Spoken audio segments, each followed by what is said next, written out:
Hey, welcome to Howza Channel.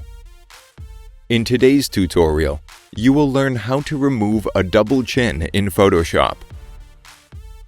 Open the photo you need in Photoshop.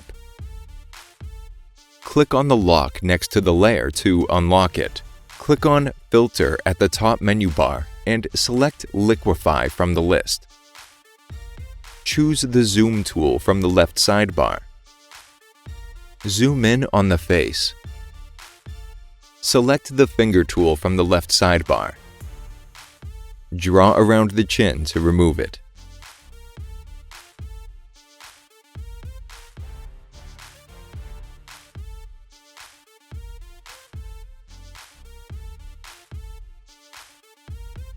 Click OK. That's it. Thanks for watching the video. Please like it and let us know if you use any of our tips and tricks. Subscribe to our channel. We upload new tutorials every day. See ya!